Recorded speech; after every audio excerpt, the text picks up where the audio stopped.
오늘 아침 사무엘상 10장 17절부터 27절까지 말씀 한 절씩 같이 교독하겠습니다. 17절 말씀부터 읽습니다. 사무엘이 백성을 미스바로 불러 여호와 앞에 모으고 이스라엘 자손에게 이르되 이스라엘 하나님 여호와께서 같이 말씀하시기를 내가 이스라엘을 애굽에서 인도하여 내고 너희를 애굽인과 손과 너희를 압제하는 모든 나라의 손에서 건져내었느니라 하셨거늘 너희는 너희를 모든 재난과 고통 중에서 친히 구원하여 내신 너희의 하나님을 오늘 버리고 이르기를 우리 위에 왕을 세우라 하는도다. 그런즉 이제 너희의 지파대로 1000명씩 여호와 앞에 나오라 하고 사무엘이 이스라엘 모든 지파를 오게 하였더니 베냐민 지파가 뽑혔고 베냐민 지파를 그들의 가족별로 가까이 오게 하였더니 마드리의 가족이 뽑혔고 그 중에서 기스의 아들 사울이 뽑혔으나 그를 찾아도 찾지 못한지라. 그러므로 그들이 또 여호와께 묻되 그 사람이 여기 왔나이까 여호와께서 대답하시되 그가 진 보따리를 사이에 숨었느니라 하셨더라. 그들이 달려가서 거기서 그를 데려오매 그가 백성 중에 선이 다른 사람보다 어깨 위만큼 컸더라.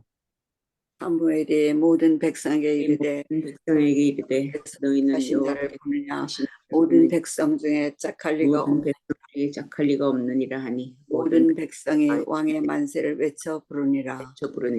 사무엘이 나라의 제도를 백성에게 말하고 책에 기록하여 여호와 앞에 두고 모든 백성을 각기 집으로 보내매 사울도 기뻐하 자기 집으로 갈 때에 마음이 하나님께 감동된 유력한 자들과 함께 갔느니라.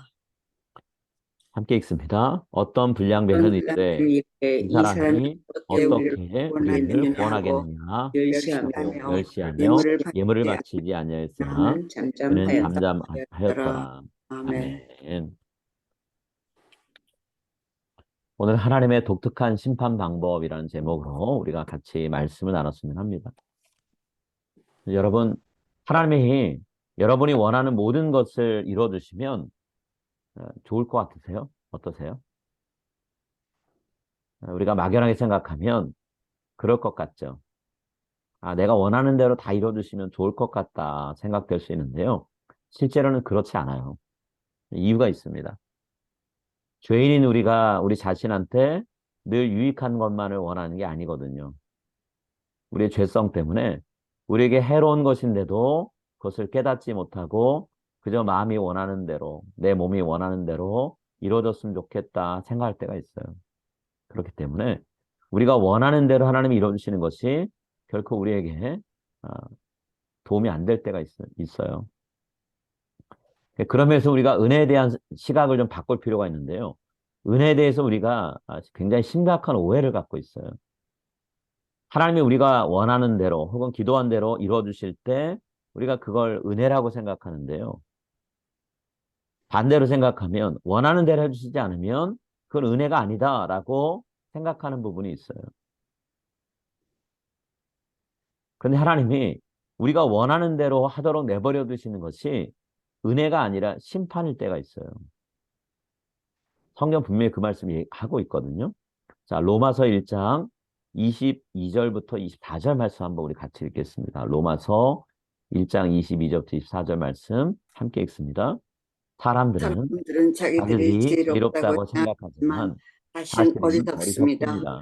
또 사람들은 불멸의 하나님의 영광을 죽을 수밖에 없는 인간이나 새나 짐승 또는 뱀과 같은 모양으로 바꿔버렸습니다. 그래서 하나님께서는 사람들이 원하는 대로 죄악된 행동을 하도록 내버려 두셨습니다.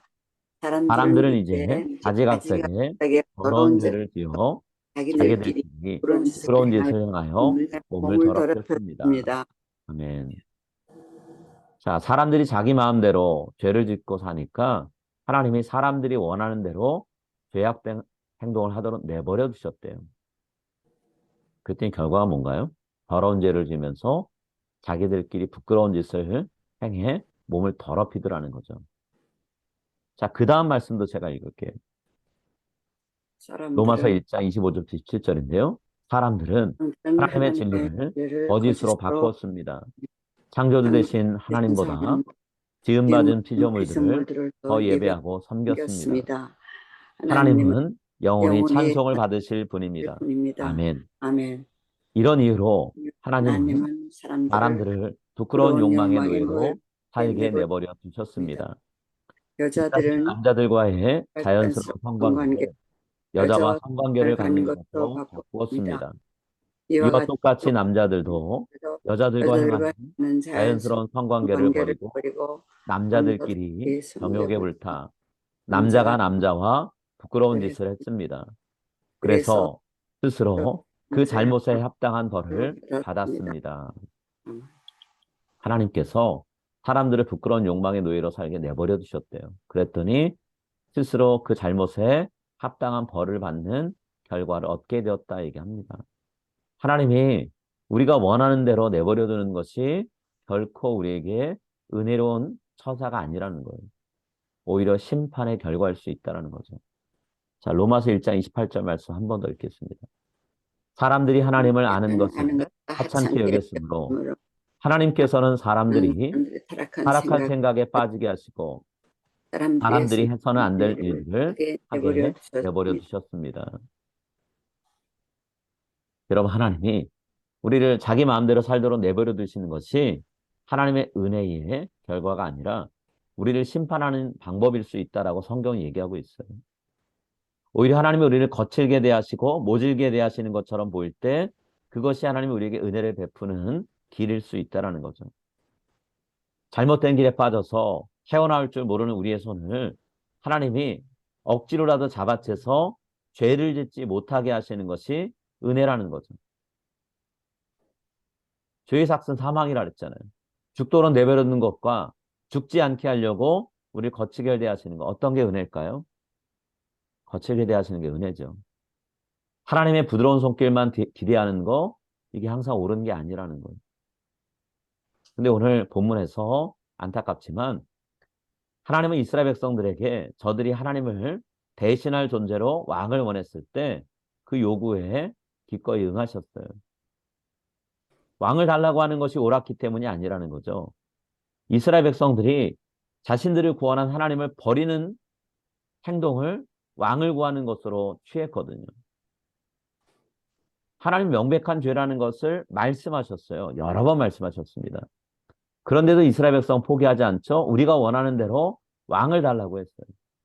그래서 하나님이 사무엘을 통해 말씀하세요. 사무엘이 백성을 미스바로 불러 여호와 앞에 모으고 이스라엘 자손에게 이르되 이스라엘 하나님 여호와께서 이같이 말씀하시기를 내가 이스라엘을 애굽에서 인도하여 내고 너희를 애굽인의 손과 너희를 압제하는 모든 나라의 손에서 건져내었느니라 하셨거늘 너희는 너희를 모든 재난과 고통 중에서 친히 구원하여 내신 너희 하나님을 오늘 버리고 이르기를 우리 위에 왕을 세우라 하는도다. 아무리 하나님이 사무엘을 통해서 왕을 세우는 것이 이스라엘 백성에게 유익한 게 없다라고 경고하셔도요. 이스라엘 백성이 그 말씀 안 들었죠. 다른 나라들처럼 본인들이 왕을 가지면 부강하게 될 것처럼 헛된 꿈을 꿨다라는 거예요. 이런 모습 보시고서 하나님이 저들이 원하는 대로 왕을 갖도록 허락하셨어요. 목적은 하나입니다. 하나예요. 하나님이 경고하셨던 것들을 몸소 체험해서 아, 우리가 잘못된 선택을 했구나. 스스로 깨닫게 하시려고. 자, 19절 하반절부터 21절 상반절까지 말씀입니다. 그런즉 이제 너희의 지파대로 1000명씩 여호와 앞에 나오라 하고 사무엘이 이에 이스라엘 모든 지파를 가까이 오게 하였더니 베냐민 지파가 뽑혔고 베냐민 지파를 그들의 가족별로 가까이 오게 하였더니 마드리의 가족이 뽑혔고 그 중에서 기스의 아들 사울이 사울이 뽑혔으나 폈으나 여러분 하나님이 이스라엘 모든 지파를 미스바에 모이게 하셨어요. 그리고 그 중에서 12지파 중에 베냐민 지파가 제비 뽑는 것을 통해 뽑히게 하셨어요. 그 다음에는 이제 베냐민 지파 사람들만 한데 모았죠. 그리고 가족별로 제비를 뽑게 했어요. 그랬더니 결과적으로 마드리의 가족이 뽑혔습니다. 또 그 가족들 중에서 제비 뽑기를 했더니 사울이 왕의 후보로 최종적으로 뽑히게 된 거예요. 제비를 뽑아서 사울이 선택됐다. 이걸 외관상 보면 굉장히 신기하고 놀라운 일이죠. 어떻게 정확하게 하나님이 왕 후보로 선택하신 사울이 뽑힐 수 있을까 생각할 수 있는데요. 우리가 주목해야 될 건요. 이 신기한 방법으로 사울이 뽑혔다라는 게 아니에요. 이 제비 뽑기 이면에 있는 부정적인 의미를 우리가 생각해야 돼요. 자, 뽑혔다라는 단어가 여러 번 나왔죠. 뽑혔다라는 뜻으로 번역된 단어, 힐라케드란 이 단어의 의미는요, 잡히다, 딱 걸리다예요. 무언가 잘못했거나 죄를 저지른 사람을 골라낼 때 쓰는 방법이다라는 의미가 있는 거죠. 구약 성경에서 제비뽑기는 언제 사용됐을까요? 사울이 제비뽑기를 통해 선택되기 이전엔 제비뽑기가 딱 한 번 있었습니다. 그때가 언제냐면 이스라엘 백성들이 여리고성을 정복하고 죄를 저질러서 아이성 정복 때 참패를 당한 때였어요. 하나님이 여리고성을 정복할 때 분명히 말씀하셨어요. 어, 여리고성에서 얻는 모든 것들 이스라엘 백성 중 어느 누구도 자기 것으로 취하지 마라. 전쟁에 승리했다고 전리품으로 취하면 안 된다 말씀하셨어요. 하나님께만 그 모든 것들을 바치라 말씀하셨습니다. 그 이 하나님의 명령을 어긴 사람 있죠? 아간이라는 사람이 어겼어요. 아간이 물건을 훔쳐다가 몰래 감춘 줄도 모르고 이스라엘 백성들은 아이성을 정복할 수 있을 거라 생각했죠. 그런데 사람이 죽고 난리가 났어요. 그때 이스라엘 백성들이 울면서 하나님께 통곡합니다. 도대체 왜 우리에게 이런 일을 경험하게 하십니까? 라고 했을 때 하나님께서 너희가 죄를 저질렀기 때문이다. 그러면서 죄를 저지른 사람을 찾아내게 하시죠. 자, 그때 사용한 방법이 뭐냐면 제비뽑기였어요. 여호수아 7장 14절부터 15절입니다. 너희는 아침에 너희의 너희의 지파대로 지파대로 가까이 가까이 나오라. 나오라. 여호와께는 여호와께 뽑히는 그 그 지파는 지파는 그 그 족속대로 족속대로 가까이 가까이 나오고 나올 것이요. 여호와께 여호와께서 뽑히는 뽑히는 족속은 족속은 그 그 가족대로 가까이 가까이 나오고 나올 것이요. 여호와께 여호와께 뽑히는 뽑히는 그 족속은 가족은 그 그 남자들로 남자들이 가까이 가까이 나올 것이며 나오며 거절이 온전히 받은 바친 물건을 가진 자로 뽑힌 자를 자를 불사르되 불사르되 그와 그와 그의 모든 소유를 모든 소리를 그리하라. 위하라. 이는 는 여호와의 여호와께서 언약을 어기고 이스라엘 이스라엘 가운데에서 망령된 망령된 일을 일을 행하였음이라 하였음이라 하셨다. 하셨다 하라. 여러분 이렇게 죄인을 찾아내는 방법으로 제비뽑기를 선택했는데 이 제비뽑기를 통해 선택된 사울을 어떤 사람인가요? 제비뽑기 자체가 구약 성경에서 부정적인 방식으로 여겨지고 있어요. 사울이 이스라엘 백성에게 유익을 끼칠 사람이 아니라는 걸 제비 뽑는다, 잡혔다, 딱 걸렸다 이런 표현을 담고 있는 단어로 표현한 거죠. 근데 사울이 왕이 되는 것이 이스라엘 백성에게 부정적인 의미를 갖고 있는 것 그것만이 아니에요. 겉으로 볼 때는 사울이 이스라엘 백성의 왕의 후보가 될 만한 자격이 있는 사람처럼 보이는 표현을 통해서 하나님은 또 한 번 사울이 해가 될 것이다 말씀하세요. 자, 외적으로 볼 때 사울은 다른 사람과 비교되지 않을 만큼 훌륭한 사람이었죠. 다른 사람하고 키를 비교해 보니까 목 하나 정도는 더 큰 사람이었어요. 그 정도로 키가 크고 체격이 우람했다는 얘기겠죠. 이스라엘 군대를 진두지휘한다면 모든 전쟁을 승리로 이끌 것 같은 그런 사람이었다는 거예요. 그 사무엘이 사울을 앞에 세우고 이 사람이 하나님이 선택한 왕의 후보다라고 했을 때 이스라엘 백성들 전체가 다 보면서 열광적으로 환호했죠. 자, 23절 하반절부터 24절에 사울이 소개되고 이스라엘 백성이 어떻게 반응했는가 나와 있어요. 그가 백성 중에 선이 다른 사람보다 어깨 위만큼 컸더라. 사무엘이 모든 모든 백성에게 자에게 이르되 너희는 여호와께서 택하신 자를 보느냐 냐 모든 모든 백성 중에 공중에 짝할 짝하리가 없느니라 하니 하니 모든 모든 백성이 백성의 왕의 왕의 만세를 만세 외쳐 부르니라. 그러니라. 아멘. 자, 우리가 방금 읽은 이 말씀에도요. 이스라엘 백성이 미처 깨닫지 못한 비밀이 숨겨져 있어요. 사울의 키가 백성 중에서니 다른 사람보다 어깨이만큼 컸더라 그랬죠. 그래서 모든 백성 중에 짝하리가 없다 그랬어요. 이 사울의 키가 남들보다 훨씬 크다는 건 좋은 의미 아니에요. 사울의 큰 키는 사울이 이스라엘 백성들에게 해를 끼칠 사람이라는 걸 암시하는 표현이에요. 이유가 있습니다. 구약 성경에서 키가 크다고 소개된 사람들은 누굴까요? 골리앗. 네, 골리앗도 예가 되는데요.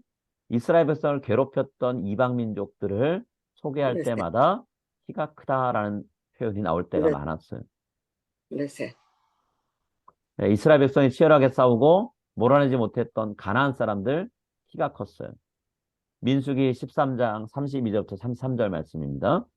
이스라엘 자손 앞에서 그 정탐한 땅을 악평하여 이르되 우리가 두루다니며 정탐한 땅은 그 거주민을 삼키는 땅이요 거기서 본 모든 백성은 신장이 장대한 자들이며 거기서 네피림 후손인 아낙 자손의 거인들을 보았나니 우리는 스스로 보기에도 메뚜기 같으니 그들이 보기에도 그와 같았을 것이니라.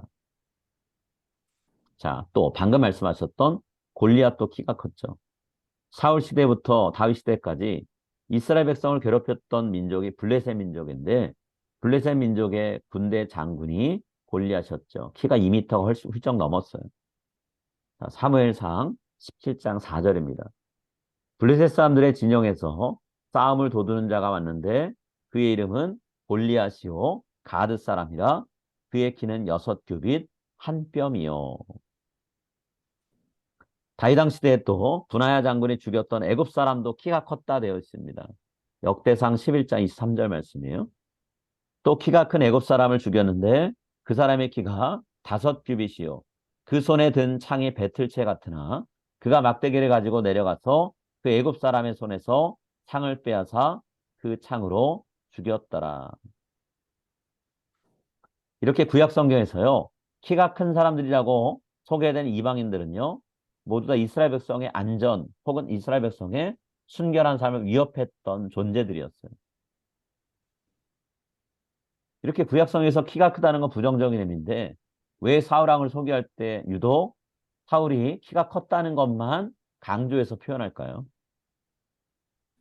사울이 앞으로 왕이 되면 이 이방 민족들처럼 이스라엘 백성에게 유익이 되기보다는 해가 될 것이라는 것을 성경이 미리 암시하고 있는 거예요. 이스라엘 백성이 원하는 대로 왕을 허락하셨다는 것. 이건 하나님의 은혜를 베풀었다는 의미가 아니고요. 하나님께서 독특하게 이스라엘 백성을 심판하시는 방법으로 사용하셨다는 얘기예요. 이스라엘 백성이 하나님께로 돌아와서 하나님 앞에 자신의 죄를 고백하면 좋겠지만 본인들이 지금 살아가는 것, 그리고 본인들이 원하는 것이 죄라는 걸 깨닫지 못해요. 아무리 하나님이 사무엘 선지자를 통해 그게 아니라고, 해가 된다고, 너희가 죄를 짓는 것이라고 말씀하셔도 깨닫지 못하죠. 그래서 하나님이 선택하신 방법이 뭔가요? 원하는 대로 살도록 내버려 두어서 원하는 결과가 정말 자신들에게 유익한 것인지 해로운 것인지를 몸소 경험하게 하시는 거였어요. 몸으로 경험하고 나서 자기들 입으로 우리가 잘못했구나, 죄를 저질렀구나, 하나님 앞에 용서를 구하며 회개하고 고백하길 바라셨던 거죠. 그럼 미숙하고 어리석은 사람들에게 하나님이 사용하시는 최후 수단이 뭘까요? 원하는 대로 살도록 내버려 두는 거예요. 로마서에는 말씀 그대로라는 거죠. 우리 하나님 앞에서 많은 것들을 소원하고 바라면서 기도하죠. 근데 우리가 기도하기 이전에 하나님 앞에서 분별해야 될 것이 있는데요. 내가 무엇을 원하고 있는지, 내가 원하는 그것이 정말 나에게 유익하고 하나님의 뜻에 부합하는 것인지 따져볼 수 있는 분별력이 우리에게 필요해요. 그런 분별력을 갖고 우리가 살아가기를 간절히 소망합니다. 무조건 내가 원한다고 그걸 이루면 다 좋을 줄 알고 살펴보지도 않고 달라고 이야기하는 그런 모습이 아니었으면 좋겠습니다. 성경 말씀에 거머리를 표현하는 게 있죠. 달라고 한다고 얘기합니다. 거머리는 만족스럽게 피를 빨 때까지는 떨어지지 않아요. 여러분, 사탄도요, 우리에게서 뽑아 먹을 만큼 모든 것을 다 뽑기 전까지 우리에게서 떠나지 않아요. 우리가 죄를 저지르고 하나님께 심판받는 존재가 될 때까지, 하나님께 버림받는 사람처럼 될 때까지 사탄은 우리를 쥐고 흔든다라는 거예요. 사탄이 우리 마음속에 던져주는 수많은 욕심들, 그거를 우리가 좋은 줄 알고 따라가면 결국 그 끝은 죽음이고 멸망이라는 거죠. 하나님이 우리를 부드럽게 대하시는 것, 그것만이 은혜라고 생각하는 오해 또한 우리가 풀었으면 좋겠어요. 거칠고 모지게 다루실 때 우리가 깨달을 것이 있어서 그렇게 하시는구나. 우리가 하나님의 뜻을 분별할 수 있는 눈을 가졌으면 합니다. 아, 내가 하나님께 모질게 해, 거칠게 해, 취급받은 것이 나를 고치고 나를 죄에서 벗어나게 하려는 하나님의 은혜의 방법이었구나. 우리가 그것을 깨달을 수 있는 그런 영적인 분별력 갖는 저 여러분이 될 수 있기를 간절히 바라고 소망합니다. 우리 야고보서 말씀을 읽고 같이 기도했으면 좋겠어요. 야고보서 말씀 1장 14절, 15절 말씀 함께 읽겠습니다. 오직 각 사람이 사람의 시험을 받는 것은 자기 자기 욕심에 욕심에 끌려 욕심이 미혹되이니 욕심이 욕심이 잉태한즉 한즉 죄를 죄를 낳고 낳고 죄가 죄가 장성한즉 장성한즉 사망을 사망을 낳느니라. 낳느니라. 아멘. 욕심에 눈이 멀어 욕심이 이끄는 대로 기도하고 원하는 것을 얻으면 그 결과는 죄라고 얘기했습니다. 그 죄가 결국에 우리의 사망으로 영원한 벌 받는 자리로 이끈다라고 말씀하고 있어요. 우리가 육체의 욕심, 안목의 정욕, 이생의 자랑 이것을 따라가지 않는 지혜로운 사람, 영적으로 깨어있는 한 사람 한 사람 될 수 있기를 간절히 바라고 소망합니다. 우리 아멘. 함께 기도하겠습니다.